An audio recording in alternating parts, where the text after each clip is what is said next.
Puji Tuhan, Shalom Bapak Ibu Saudara, semuanya yang dikasihi oleh Tuhan. Saya mengajak kita langsung membuka di dalam Yosua pasal yang ke-19 ayat yang ke-46. Yosua pasal 19 ayat yang ke-46.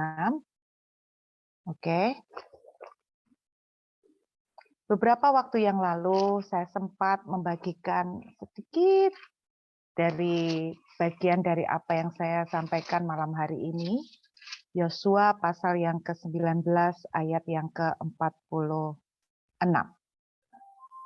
Me, Yarkon, dan Rakon bersama-sama dengan daerah di seberang Yafo. Kalau saudara baca, judul perikop ini adalah milik pusaka suku Dan.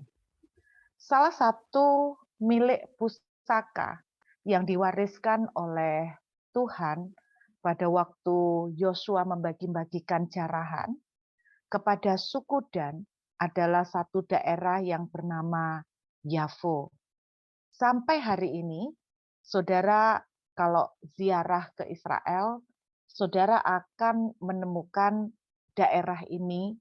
Kalau sekarang Yafo menjadi nama Java, atau dalam bahasa Inggris disebut Joppa. Jadi kalau saudara misalnya ke Israel, salah satu tempat yang indah yang bisa dikunjungi adalah Java ini, yang merupakan daerah pelabuhan. Seperti pada zaman Yosua dulu, bahwa Java atau Yafo atau Joppa ini sampai sekarang dari dulu juga merupakan daerah pelabuhan, tempat berlabuhnya terutama kapal-kapal kecil, di mana dari kapal-kapal kecil ini terkonek ke berbagai daerah. Salah satunya yang sering memakai jasa atau memakai tempat ini adalah Daud. Dalam 2 Tawarikh pasal 2 ayat 15 sampai dengan ayat 16. Dalam 2 Tawarikh pasal kedua ayat 15 sampai 16 diceritakan bahwa Daud mendatangkan kayu dari Libanon untuk membangun rumah Tuhan. Jadi semua apa-apa itu melalui daerah Yafo ini, atau daerah Joppa, atau daerah Java. Jadi daerah Java ini bisa mengkonekkan ke Yerusalem, semuanya ke berbagai daerah-daerah selalu melewati yang namanya Java atau Yafo. Dalam Esra pasal 3 ayat 7 juga diceritakan bahwa banyak pengiriman barang-barang untuk pembangunan rumah Tuhan juga didatangkan dan selalu transit melalui daerah Yafo. Saudara, tidak ada yang tertulis di Alkitab itu yang kebetulan. Daerah Yafo ini merupakan daerah yang diberikan oleh Yosua kepada suku Dan. Semua, mau nama daerah, mau nama binatang, mau nama hewan, pasti ada meaning, ada arti, ada maksud Tuhan di baliknya. Dan saudara, kalau itu malam ini saya pengen menyatakan pada saudara kata Yafo atau Java atau Joppa ini punya pengertian bagus sekali, yaitu beautiful atau cantik atau indah. Kira-kira seperti itu. Nah, ada 2 kejadian yang cukup besar yang terjadi di Joppa. Banyak sekali kisah-kisah yang terjadi di Joppa karena Joppa ini merupakan daerah yang cukup penting seperti saya bilang tadi, dia tuh seperti transit dari banyak kapal dengan berbagai daerah terhubung. Karena itu pasti banyak kejadian-kejadian di sekitar Yafo ini. Nah, salah satu cerita kita akan melihat di Kisah Para Rasul. Kita akan melihat di Kisah Para Rasul pasal yang ke-10, Saudara. Kisah Para Rasul, kita lihat pasal yang ke-10. Kita tidak akan baca semuanya. Ayat 5, kita lihat dulu ya. Ayat 5. Dan sekarang suruhlah beberapa orang ke Yope. Jadi Yope, Yafo, Java, Joppa itu sama semua. Datanglah, suruhlah beberapa orang ke Yope untuk menjemput seorang yang bernama Simon dan yang disebut Petrus. Ia menumpang di rumah seorang penyamak kulit yang bernama Simon yang tinggal di tepi laut.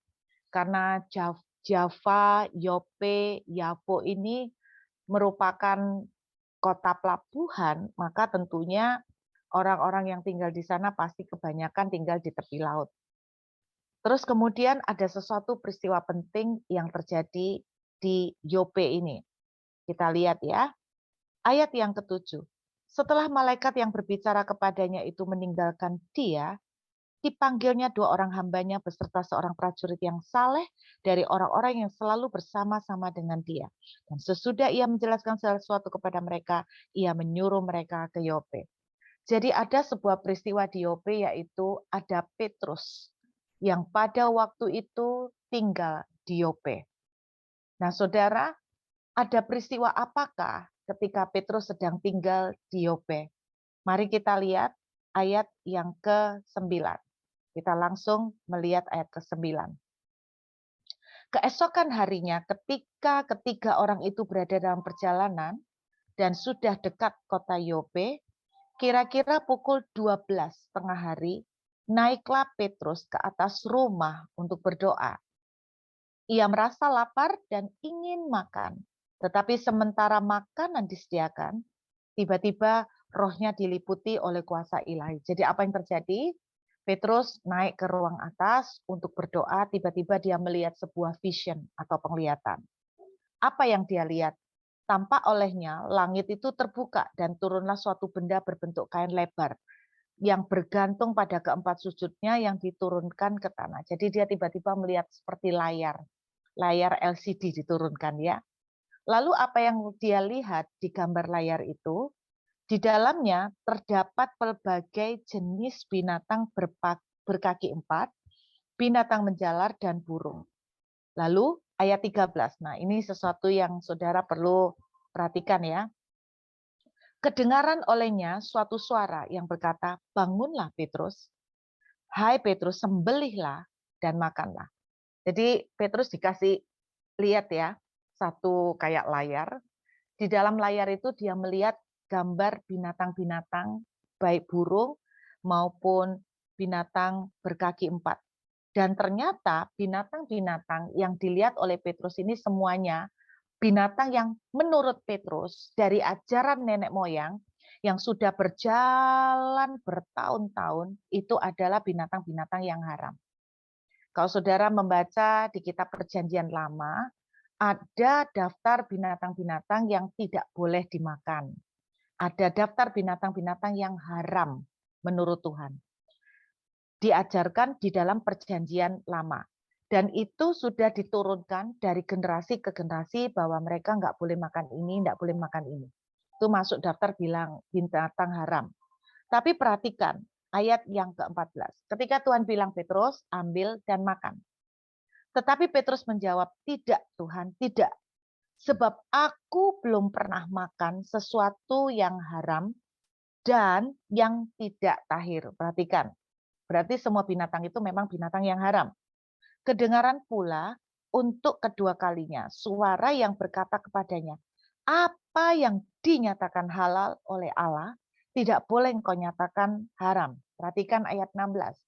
Hal ini terjadi sampai 3 kali, dan segera sesudah itu terangkatlah benda itu ke langit sampai 3 kali. Saudara, untuk pertama kalinya, paradigma Petrus digoncang.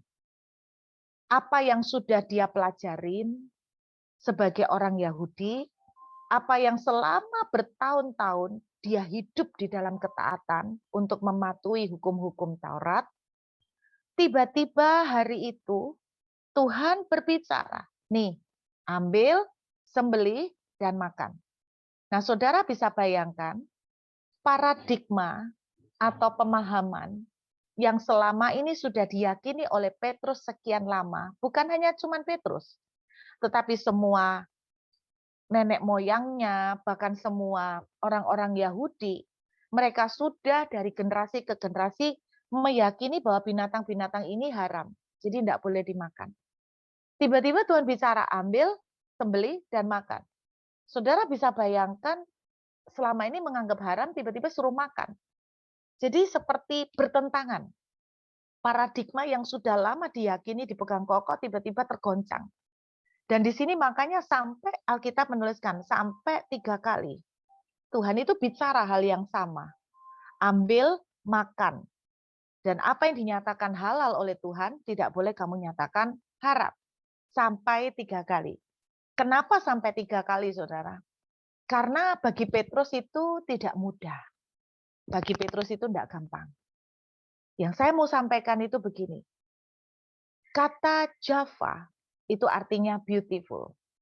Apa yang terjadi di Java atau di Yope atau di Jopa atau di Yavo ini?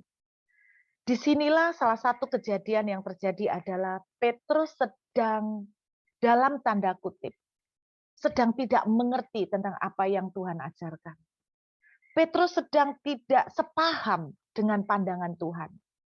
Pandangan Petrus selama ini bahwa binatang-binatang itu haram. Tiba-tiba hari itu Tuhan bilang makan.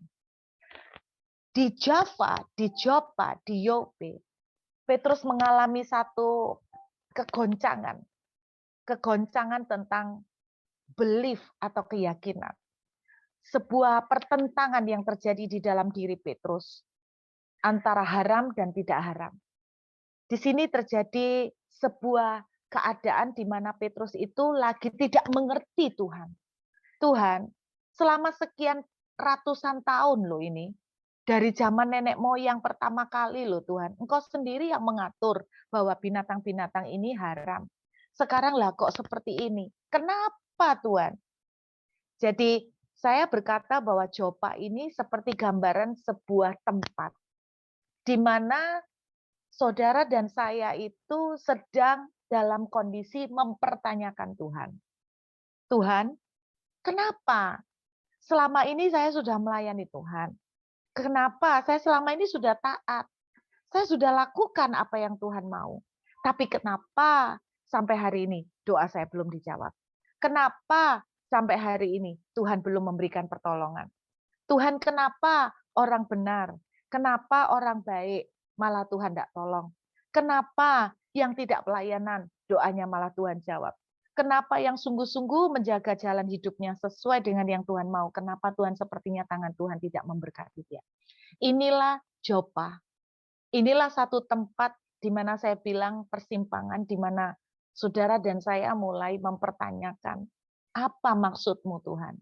Kok seperti begini? Kenapa Tuhan? Apa yang terjadi? Aku tidak mengerti. Tuhan maunya apa sih? Kok bisa seperti ini? Nggak sepatutnya kan kayak gini. Wong selama ini binatang ini haram kok Tuhan suruh makan. Nggak sepatutnya toh Tuhan. Wong orang ini lo baik dan melayani tapi engkau nggak tolong. Nggak sepatutnya toh Tuhan. Wong orang itu malah nggak pelayanan, malah sering bohong, malah Tuhan kayak makin diberkati. Inilah keadaan di mana saudara ada banyak pertanyaan ke Tuhan. Saudara ada banyak tidak sepaham dengan Tuhan. Saudara tidak mengerti tentang Tuhan. Saudara bertentangan dengan Tuhan. Saudara mempertanyakan dan mulai meragukan Tuhan. Disinilah Jopa. Satu peristiwa lagi yang saya sempat bagikan pada waktu doa pagi adalah kita lihat di kitab Yunus, saudara. Kita lihat kitab Yunus, sesuatu yang indah, yang menarik dari perjalanan tentang Yunus. Kitab Yunus pasal 1, kita lihat saudara, ayat yang ketiga. Yunus pasal 1 ayat 3. Tetapi Yunus bersiap untuk melarikan diri ke Tarsis, jauh dari hadapan Tuhan. Ia pergi ke Yavo dan mendapat di sana sebuah kapal yang akan berangkat ke Tarsis. Ia membayar biaya perjalanannya, lalu naik kapal itu untuk berlayar bersama-sama dengan mereka ke Tarsis, jauh dari hadapan Tuhan. Saudara, Yunus tidak sepaham dengan Tuhan. Yunus Nggak cocok dengan pengaturan Tuhan. Yunus nggak suka. Tuhan bilang, pergi ke Niniwe, beritakan tentang kabar keselamatan, supaya mereka bertobat. Yunus nggak suka dengan kebijakan Tuhan, karena Niniwe itu begitu jahat. Saudara, saya pernah membaca di buku sejarah yang dimiliki oleh anak saya pada waktu homeschool, saya menemukan cerita mengenai Niniwe ini ternyata serem. Kenapa Yunus itu begitu berontak terhadap keputusan Tuhan untuk menyelamatkan Niniwe. Karena orang Niniwe itu sangat jahat waktu mereka menangkap musuh, mereka cara menyiksanya itu sangat jahat. Satu kali saya pernah membaca di buku itu salah satu cara penyiksaan mereka adalah dengan mencongkel mata, lalu kemudian mereka memasukkan garam di bekas lubang mata yang mereka congkel. Mereka terkenal sangat biadab, mereka terkenal sangat barbar, sehingga banyak bangsa-bangsa itu sangat ketakutan dengan yang namanya Niniwe. Dan ketika Tuhan bicara, aku mau menyelamatkan mereka. Anda bisa bayangkan perasaan Yunus. Anda bisa bayangkan apa yang Yunus rasakan. Kalau bahasanya orang Surabaya itu bilang gini, kok enak tenan, kok enak ngapain enak banget. Model-model seperti mereka cocoknya disiksa dulu. Biar mereka tuh tahu rasa Tuhan. Mereka tuh sudah giniin orang. Berapa banyak jiwa, berapa banyak nyawa yang mereka sudah hilangkan. Berapa banyak yang mereka sudah siksa. Kok enak banget mereka dapat kemurahan seperti itu. Mbok ya dikasih pelajaran dulu. Disiksa dikit dulu. Biar mereka tuh tahu rasa benar-benar bertobatnya itu sempurna. Lah kok enak banget tinggal diberitain terus mereka diselamatkan. Yunus tidak bisa terima dengan pengaturan Tuhan. Sama, kita seperti Yunus. Kita juga mengalami nggak suka. Kadang-kadang ada pengaturan Tuhan tuh yang nggak cocok. Saudara, pernah nggak saudara ngerasa bahwa Tuhan kok kayak gini ya? Mesti ini kan seperti ini. Nggak seperti ini toh. Tuhan nggak fair. Tuhan nggak adil. Tuhan nggak wise. Sama seperti yang dialami Yunus. Ada pertentangan batin. Ada pertentangan tidak sepaham dengan Tuhan. Sama seperti Petrus. Ada perasaan tidak sepaham dengan Tuhan. Baik soal-soal yang kecil dari soal yang kecil. Saudara, misalnya, Tuhan kenapa anakku tuh kepengen sekolah ini, tapi kenapa Tuhan tidak buka jalan? Sehingga akhirnya anakku terpaksa ngambil sekolah yang seperti ini. Tuhan, kenapa sampai hari ini Engkau belum membuka pintu pekerjaan buat keluarga saya? Kenapa Engkau masih belum tolong untuk suami saya? Kan Tuhan kalau Engkau buka jalan, suami saya bisa bertobat. Kalau dia melihat mujizat, kan dia bisa percaya Engkau. Tapi kenapa Tuhan? Justru di saat seperti ini Tuhan bisa membuat mujizat dan suami saya bisa bertobat, malah Tuhan tidak lakukan. Sehingga suami saya makin tidak percaya dengan Tuhan. Pernahkah saudara merasa bahwa seakan-akan Tuhan itu dalam tanda kutip kayak kurang pintar mengatur kehidupan kita? Kayak kurang pinter gitu loh. Tuhan, ini timingnya bagus sebetulnya. Dengan cara seperti ini suami saya bertobat. Tetapi ternyata malah kecewa, malah tersandung. Pernah enggak kita ngerasa sampai hal-hal yang sekecil itu kita merasa, Tuhan kenapa kok buat ini terjadi? Salah saya di mana? Saya kurang apa Tuhan? Nah, Jopa atau Yavo atau Yope berbicara tentang sebuah keadaan di mana saudara mulai meragukan Tuhan. Saudara mulai tidak sepaham dengan Tuhan. Saudara mulai kurang setuju dengan Tuhan. Kalau hari ini ada di antara saudara yang hadir pada Zoom malam ini, Anda sedang di posisi di mana Anda sedang mempertanyakan Tuhan. Anda sedang tidak setuju dengan Tuhan. Anda sedang tidak suka dengan cara yang Tuhan pilih. Berarti Anda sekarang sedang ada di Jopa. Anda ada di Yavo. Anda ada di Yope. Saya mau ajak Anda untuk melihat kedua orang ini sama-sama sedang meragukan Tuhan. Kedua orang ini sama-sama sedang mempertanyakan Tuhan. Tetapi kedua orang ini punya respon yang berbeda.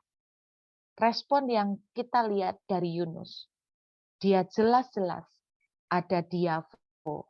Ketika dia mempertanyakan Tuhan, apa yang dia lakukan? Dia lari. Alkitab menuliskan, jauh dari hadapan Tuhan. Dia kecewa dengan Tuhan. Dia lari, dia kecewa dengan Tuhan. Itu Yunus. Dan kita tahu ceritanya, dia dimakan ikan. Dan selama 3 hari 3 malam di dalam perut ikan. Itu Yunus. Apakah ada di antara saudara, ketika saudara mulai mempertanyakan Tuhan, saudara mungkin sedikit mulai kecewa dengan Tuhan. Bahkan saudara malam ini hadir, ya saya nggak tahu, mungkin Anda tetap datang hadir di Zoom, tapi tetap Anda membawa kekecewaan dengan Tuhan. Maka kalau kita sedang kecewa dengan Tuhan, kita sebetulnya seperti Yunus. Bagaimana dengan Petrus? Saudara, kita kembali yuk ke kisah para rasul tadi. Bagaimana reaksi Yunus? Nanti kita kembali ya kita kembali ke Yunus nanti. Sekarang kita lihat kembali ke kisah para rasul pasal 10. Kita lihat pasal 10 kisah para rasul. Ayat yang ke-16 saya ingin tekankan lagi. Hal ini terjadi sampai 3 kali. Kenapa sampai 3 kali? Berarti kan Petrus nggak langsung nurut. Berarti Petrus itu masih semi berdebat. Petrus masih sedikit bantah. Petrus masih sedikit otot-ototan dengan Tuhan. Petrus masih sedikit berdebat, berdialog dengan Tuhan.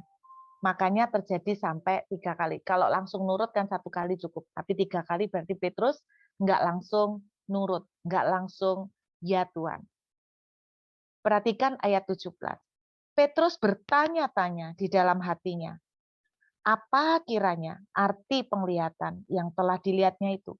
Sementara itu ia telah sampai di muka pintu orang-orang yang disuruh oleh Kornelius dan yang berusaha mengetahui di mana rumah Petrus. Jadi Petrus itu terus mempertanyakan. Tetapi respon yang amazing kita bisa lihat ayat 28. Kita lihat ayat 28 sampai dengan ayat 29. Ini loh. Walaupun sampai 3 kali, tetapi endingnya bagus. Ayat 28 sampai 29. Ia berkata kepada mereka, kamu tahu betapa kerasnya larangan bagi seorang Yahudi untuk bergaul dengan orang-orang yang bukan Yahudi atau masuk ke rumah mereka. Perhatikan, adalah larangan keras dari turunan demi keturunan. Dari generasi ke generasi, bahwa orang Yahudi tidak boleh bergaul dengan non-Yahudi, apalagi sampai masuk ke rumah non-Yahudi.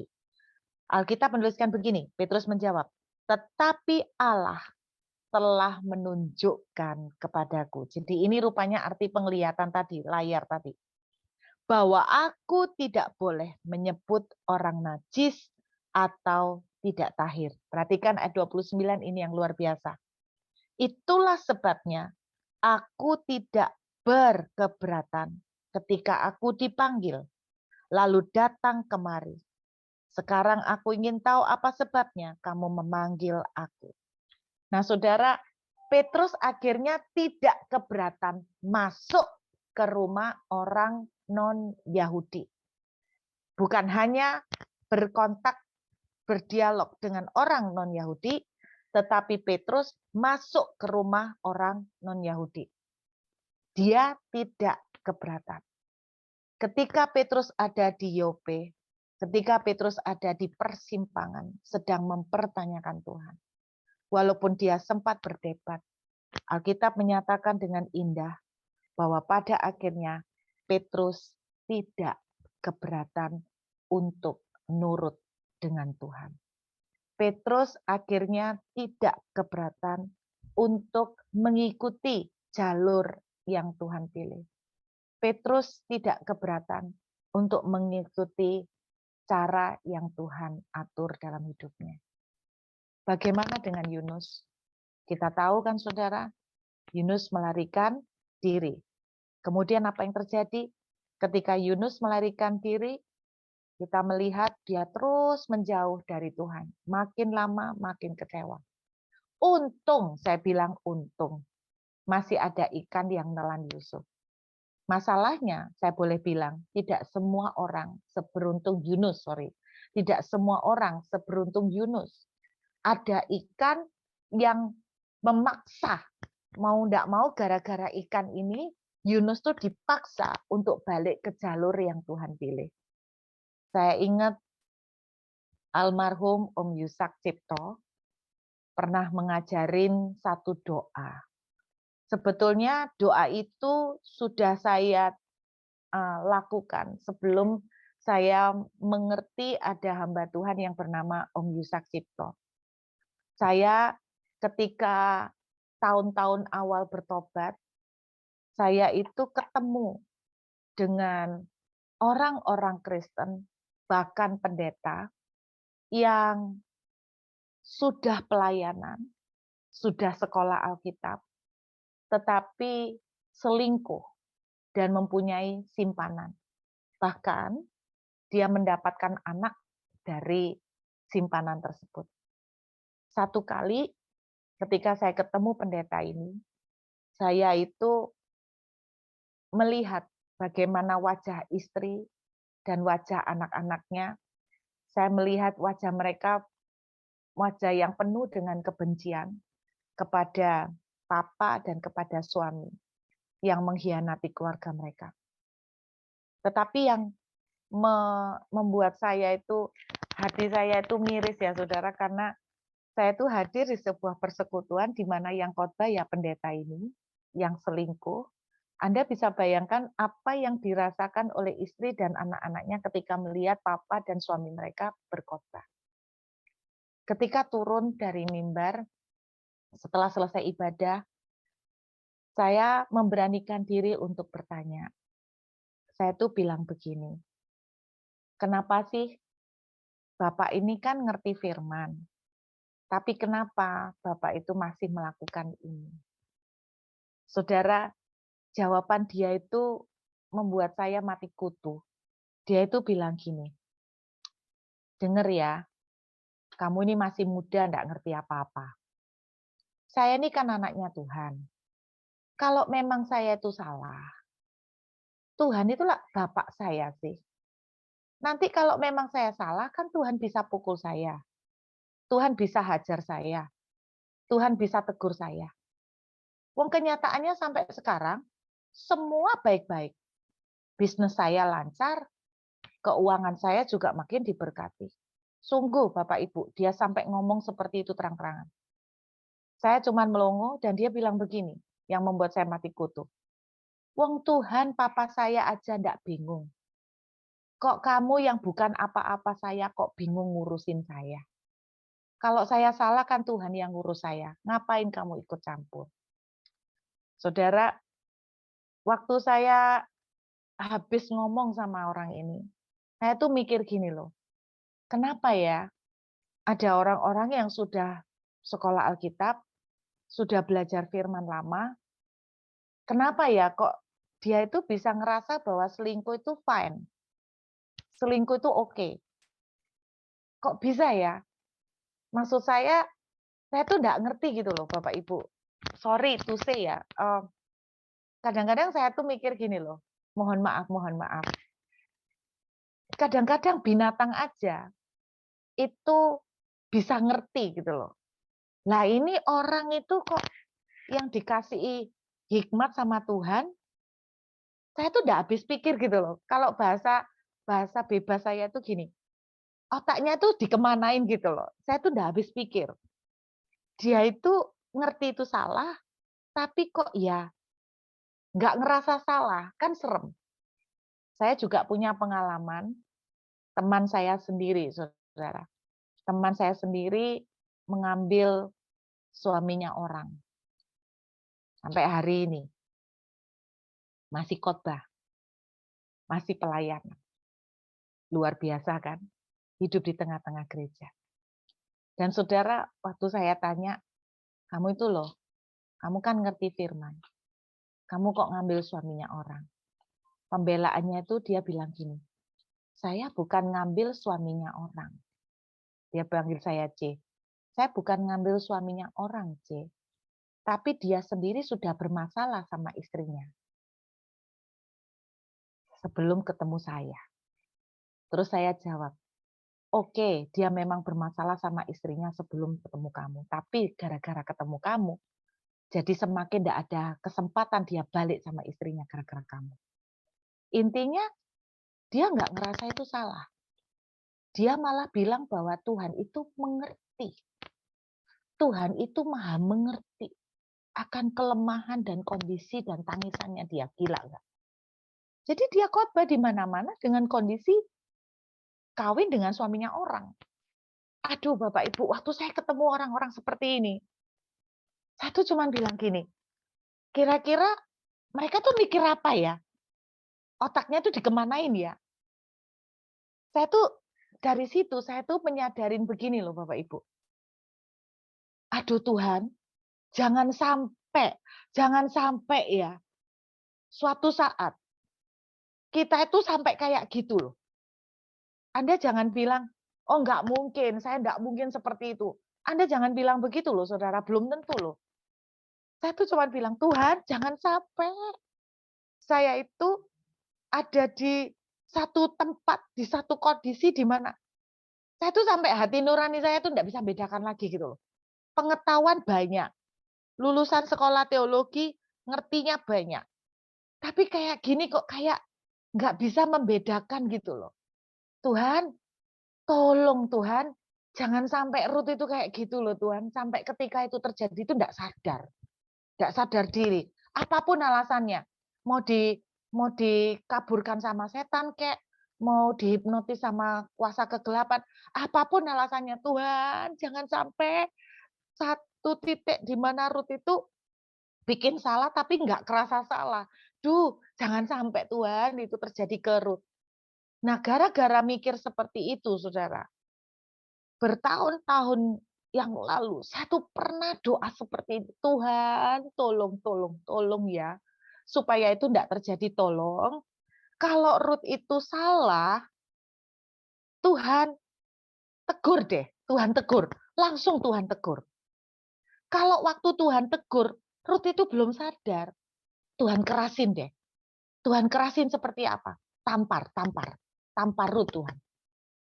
Bahasa saya tuh gitu. Kalau sudah ditampar, Ruth-nya masih belum sadar. Tuhan, tarik rambutnya Ruth.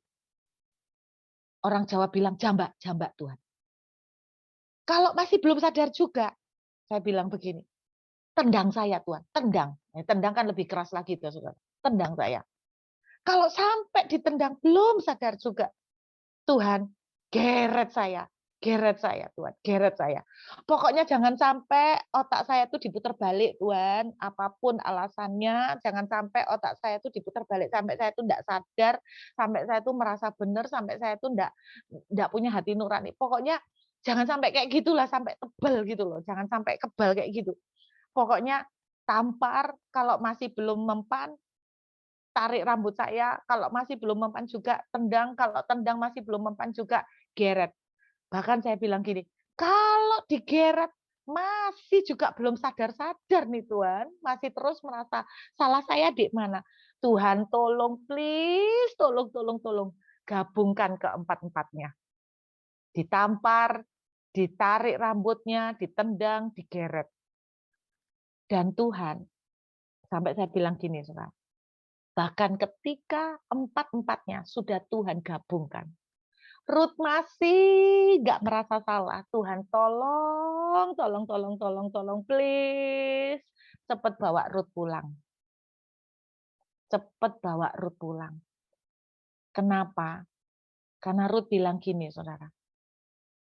Percuma Tuhan biarkan saya hidup, tapi toh hidup saya sedang hidup di dalam pelanggaran dengan Tuhan. Saya dibiarkan hidup, tapi saya sedang berlawanan dengan Tuhan. Toh ujungnya juga mau. Jadi tolong Tuhan, jangan sampai itu. Itu kalau doa saya. Di kemudian hari saya baru ngerti kalau bahasanya almarhum Om Yusak Cipto itu apa istilahnya lebih sederhana.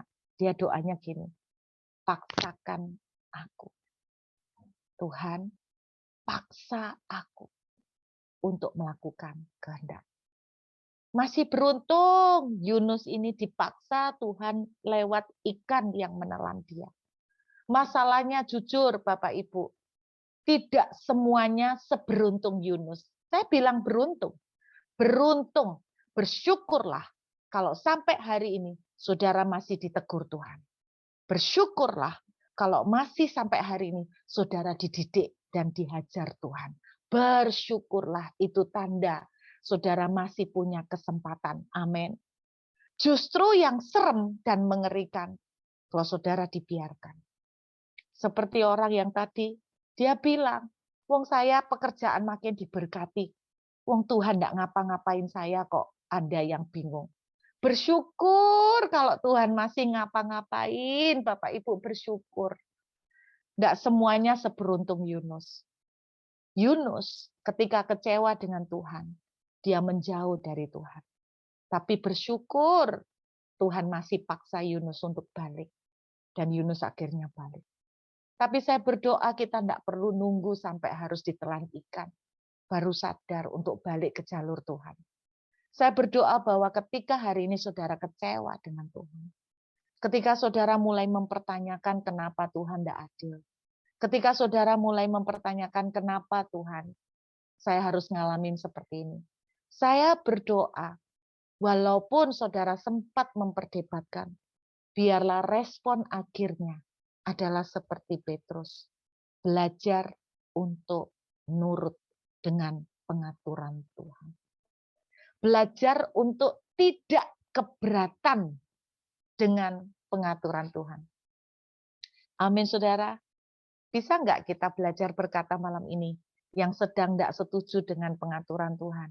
Yang sedang tidak cocok, kok gini toh Tuhan, aku tuh lo kepingin dapat seperti ini kok malah nggak dikasih seperti ini toh Tuhan. Bisa nggak kita belajar berkata, Tuhan, aku memang kepingin seperti ini. Tetapi kalau itu belum kau berikan, aku pun tidak keberatan. Kalau engkau kasih seperti ini. Karena aku percaya bahwa pasti at the end, pada akhir ceritanya, itu akan indah dan cantik. Jopa artinya beautiful atau indah.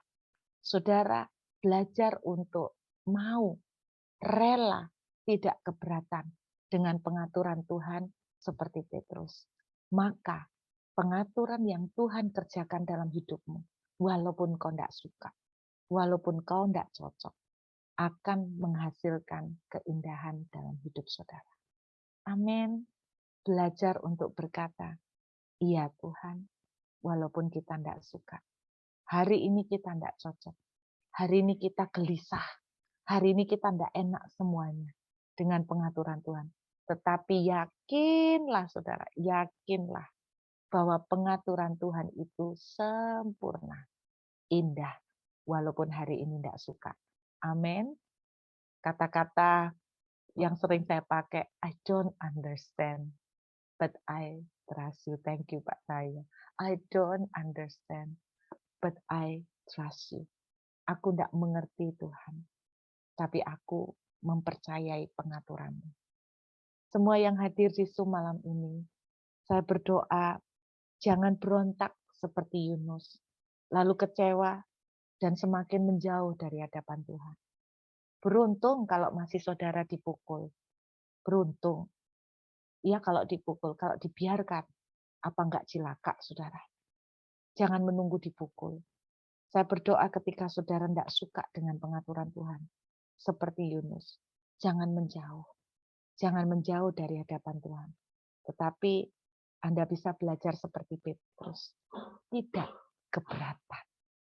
I don't mind. I don't mind. Tuhan, aku suka yang warna kuning. Tapi kalau kau kasih yang merah, ya oke lah. Aku percaya pasti merah ini nanti punya maksud yang bagus, yang paling cantik dan paling indah buat saya. Amin, saudara.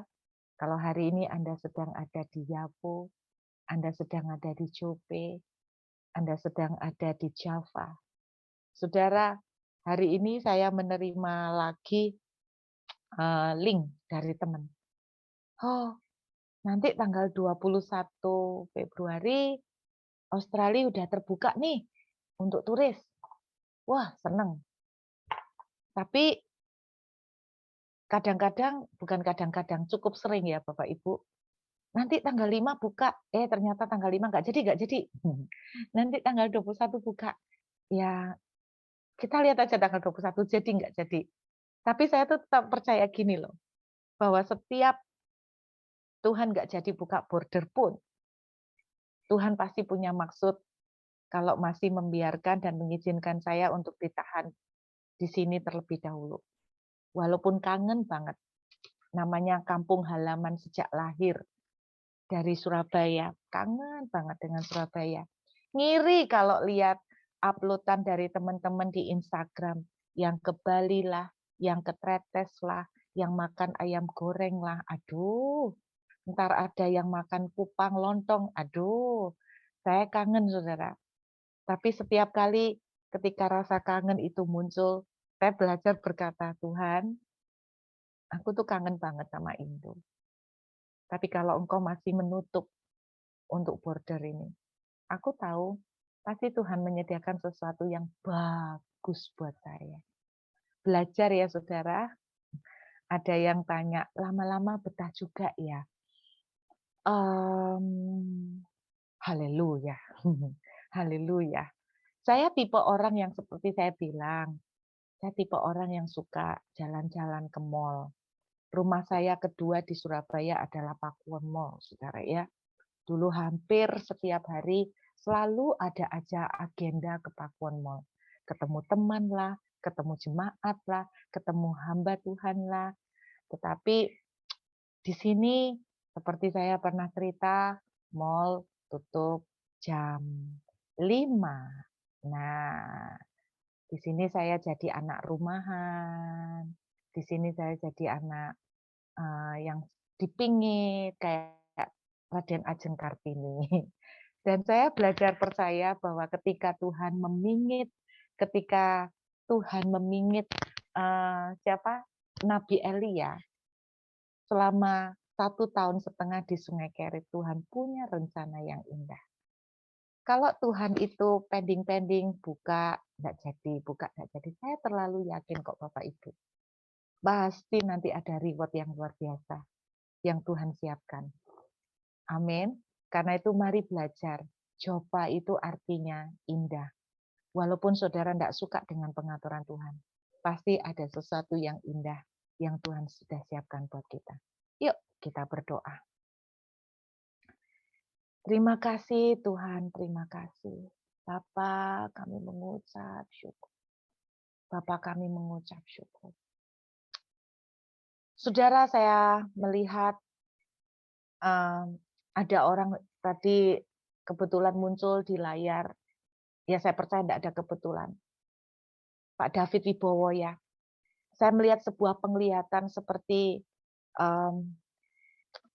saya tidak lupa ya nama alat permainan yang ada di karnaval, alat permainan yang bundar yang kita tuh masuk, terus kita dibawa naik, terus kemudian muter balik turun lagi. Itu di Singapura ada, saya tuh lupa namanya apa itu ya, flying something ya apa itu. Nah itu saya melihat vision itu. Saya bingung Tuhan, apa arti penglihatan ini ya? Saudara, yang namanya Pak David Wibowo ini saya ngelihat gini, ini tuh kelihatannya muter, tapi sebetulnya tuh balik. Jadi yang saya tangkap itu gini, apa yang kamu pikir hilang, apa yang kamu pikir itu sudah nggak kamu dapatkan, Tuhan katakan, itu akan kembali kepadamu. Ini bisa bicara tentang impian, ini bisa bicara tentang satu visi atau target yang Bapak punya, kerinduan yang Bapak miliki. Dan Bapak mungkin merasa kok kayaknya enggak nyampe-nyampe ya, kok rasanya nggak ada ya. Tapi saya melihat saya enggak tahu ini apa namanya, tapi saya melihat wahana ini kan muter, balik lagi. Dan Tuhan katakan begitu kuat, apa yang kamu pikir hilang, kerinduan hatimu yang kamu pikir semakin menjauh, yang kamu enggak bisa raih, akan segera datang ke tanganmu. Akan segera datang ke hadapanmu, akan segera Tuhan bawa ke hadapanmu. Itu yang Tuhan kasih lihat. Saya enggak tahu Bapak ingin apa, tapi itu yang Tuhan tunjukkan. Saya nggak tahu apakah ada nama ini, saya kok melihat nama kayak Parlin ya. Saya melihat seperti nama Parlin. Parlin. Tuhan katakan begini, engkau akan lihat ada sesuatu yang dahsyat yang Tuhan akan bawa perubahan di dalam area pekerjaan. Bahwa apa yang kau pikir dari pekerjaanmu itu sepertinya secara manusia, engkau melihat bukannya kenaikan seperti yang kau harapkan, tetapi saya melihat ada sesuatu yang sungguh luar biasa yang saya lihat Tuhan akan berkati untuk area pekerjaanmu ini. Dan saya melihat juga Tuhan akan mempercayakan kepadamu seperti yang ditulis dalam Yesaya 60 ayat 5. Tuhan akan mempercayakan kepadamu berkat dari seberang lautan. Saya nggak tahu berupa apa, Bapak. Tapi Tuhan akan memberikan kepadamu sebuah kepercayaan yang baru. Soal karir, soal pekerjaan. Dan itu akan datang dari seberang lautan yang berarti berbicara tentang melewati perbatasan. Melewati perbatasan. Itu yang Tuhan taruh. Melewati perbatasan. Dan Tuhan akan memberikan sesuatu perubahan yang sungguh-sungguh signifikan mengenai pekerjaan. Itu yang Tuhan lepaskan untuk engkau. Saya melihat yang namanya Shirley. Saya melihat yang namanya Shirley. Dan saya tidak tahu kenapa Tuhan katakan begini, bahwa apa yang kamu selama ini mungkin gelutin sebagai karir dan pendidikanmu yang sudah lama, sepertinya dalam tanda kutip tidak terlalu banyak, sorry to say, kayak menghasilkan. Tapi Tuhan itu melihat kamu tuh banyak menolong orang, kamu tuh banyak melayani orang, bahkan kadang-kadang kamu tidak hitungan uang untuk ngelayanin orang. Kamu seperti banyak kayak bakti masyarakat. Saya nggak tahu apa yang kamu kerjakan, tapi saya melihat dilihat dari pendidikan yang kamu tempuh yang nggak mudah, yang nggak gampang, tetapi hasil yang kamu terima secara materi tidak sebanyak orang-orang yang lain. Tetapi Tuhan katakan, Shirley ini, tahun ini akan terjadi perubahan yang signifikan dalam hidupmu. Saya nggak tahu apa yang Tuhan akan lakukan untuk engkau, tetapi saya melihat tahun ini ada sesuatu yang sangat penting, yang sangat signifikan, yang Tuhan akan kerjakan dalam kehidupanmu. Yang Tuhan akan buat itu. Terima Shirley, terima dengan iman percaya. Saya berdoa buat yang namanya Ratna. Ratna, hari ini Tuhan mengizinkan engkau ditampung di rumah orang. Hari ini Tuhan mengizinkan engkau nyewa rumahnya orang. Tetapi Tuhan berkata, tidak sampai 3 tahun. Tidak sampai 3 tahun, Ratna. Tuhan akan menempatkan kamu di rumahmu sendiri. Tuhan akan menempatkan engkau di rumahmu sendiri. Tangkap, tangkap itu. Tuhan akan menaruh engkau di rumahmu sendiri. Tidak sampai 3 tahun. Terima dan terima dengan iman. Thank you Jesus. Saya tidak tahu, saya cuma melihat tulisan go ya. Ini apa singkatan atau apa saya tidak ngerti, atau ini FAM atau nama FAM di Cina ya. Nama Mandarin go. Entah go siapa atau apa. Tuhan cuma mau ingatkan kau malam hari ini. Biarlah engkau belajar seperti Petrus. Engkau tidak mengerti hari ini. Tuhan bawa engkau kemana. Tapi saya melihat sebuah penglihatan. Tempat di mana Tuhan bawa engkau bagus sekali. Cantik banget. Buah-buahannya lebat. Subur sekali. Dan lihat, itu tidak lama kok. Sabar. 1 tahun dari hari ini. Sabar. 1 tahun dari hari ini. Engkau akan melihat sesuatu. Engkau akan melihat sesuatu dan mulai terlihat. Saya mulai bisa merasakan bahwa 1 tahun dari hari ini, ketika kakimu itu melangkah, sampai Tuhan katakan tuh, ketika kakimu melangkah, tempat di mana yang bekas pijaan kamu tuh jadi hijau. Selama ini, kamu melangkah, semuanya kering, tidak ada hasil. Sabar. Tuhan tuh lagi prepare kamu untuk sesuatu yang besar. Buat Tuhan untuk memberkati engkau tuh mudah. Tetapi yang Tuhan persiapkan itu inner beauty kamu. Kesiapan mental kamu.